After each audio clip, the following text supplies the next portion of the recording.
Hello, welcome guys, welcome back to our channel Financia. Guys, मेरा नाम नीलमणि ठाकुर है। Last video आपने देखा होगा। लास्ट वीडियो में हम डिस्कस कर रहे थे रियल एस्टेट के बाई के लिए आपको क्या क्या पॉइंट्स फोकस करना है और आपको अपने प्रॉपर्टी के प्राइस को कैसे समझना है कि क्या बेसिक प्राइस होनी चाहिए और किस प्राइस पे आपको प्रॉपर्टी परचेज करनी है। आज हम कुछ पॉइंट्स डिस्कस करेंगे जो जनरली हम जब प्रॉपर्टी खरीदते हैं तो उस समय हमारे माइंड में ही नहीं होता है कि ये भी चार्जेज हो सकता है और ये हमारी प्रॉपर्टी कॉस्ट को बढ़ा सकता है।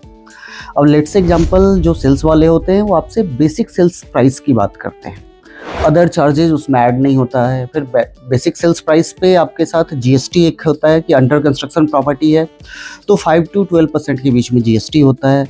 अगर रेडी टू मूव इन है तो वहाँ पे 1% का जीएसटी होता है। तो बहुत सारे ऐसे पॉइंट हैं जिसको हम माइंड में नहीं रखते। अब लेट्स से एग्जांपल, आप कोई प्रॉपर्टी का कोटेशन ले रहे हो।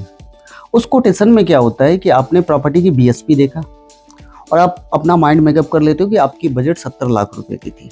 लेट्स से एग्जांपल, आप 70 लाख की प्रॉपर्टी लेते हैं और मैं कह रहा हूँ उस पर आपने 5% जीएसटी ही दिया है, तो 3.5 लाख रुपए आप जीएसटी पे करते हो उस पर, जो आपकी कॉस्ट बढ़ जाती है। अब आप 70 का बजट था, आपने 73.5 हो गया।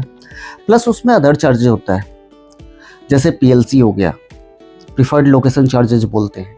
इसके अलावा आपके पास car parking, club membership, view PLC, floor PLC, park facing PLC, multiple चीज़ें उसके अंदर ऐड हो जाती है। Development charges, internal development, external development, EEC, FFC, club membership, तो ये सारे चार्जेस ऐड होके आपकी जो प्रॉपर्टी का कॉस्ट होता है ऑलमोस्ट 20% ऊपर चला जाता है। तो जब भी आप प्रॉपर्टी फाइनल करें या बजट बनाएं तो जिस भी प्रॉपर्टी को आप चूज करते हैं उसके बारे में एक एक चीज़ें फाइनल कोटेशन आप लीजिए। उसके बाद आता है आपका स्टैम्प ड्यूटी टैक्स। जो stamp duty tax 7%, 6% according to area होता है, मेल फीमेल का क्राइटेरिया होता है। जैसे मैं दिल्ली एनसीआर की बात करूं तो मेल के लिए 7%, फीमेल के लिए 6% होता है। कहीं कुछ और हो जाती है, चेंजेस आता है, थोड़ा बहुत ऊपर नीचे होता है इसमें।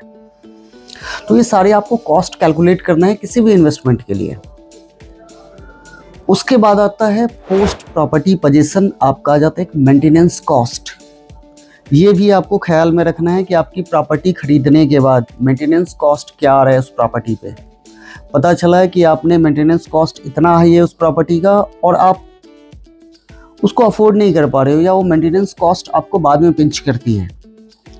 हर प्रॉपर्टी को मेंटेन करने के लिए जो कॉस्ट जाता है वो मेंटेनेंस कॉस्ट होता है। बिल्डर आपसे पहले चार्ज करवाता है, that is called IFMS, interest free maintenance security, तो भी एक चार्जेज होता है। अब लेट्स से एग्जांपल, आपने रेजिडेंशियल फ्लैट लिया, उस फ्लैट में अगर सेल्फ फंडेड है या बैंक लोन है, अगर बैंक फाइनेंस होता है तो फिर क्या क्या चार्जेज होते हैं ये भी आपको माइंड मेकअप करना है।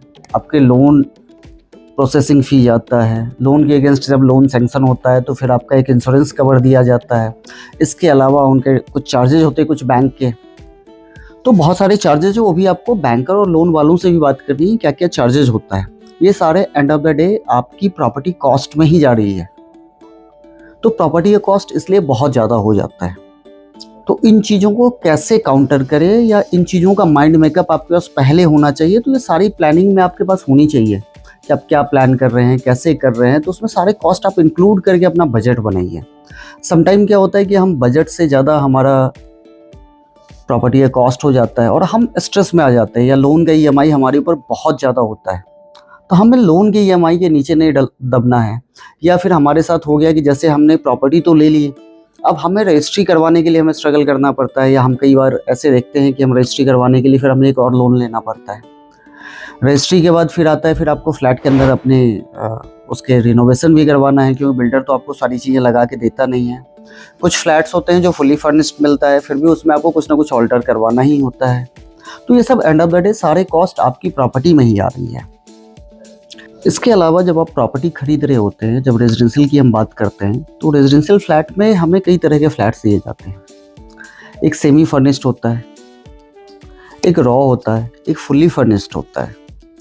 तो सेमी फर्निश्ड में कई बार क्या होता है, बिल्डर आपको फ्लोर वॉल करके देता है, बाथरूम फिटिंग्स होती है, उसमें लाइट फैन ये सब चीज़ें नहीं लगाई जाती है। तो ये भी आपके प्रॉपर्टी कॉस्ट का एक हिस्सा हो जाता है।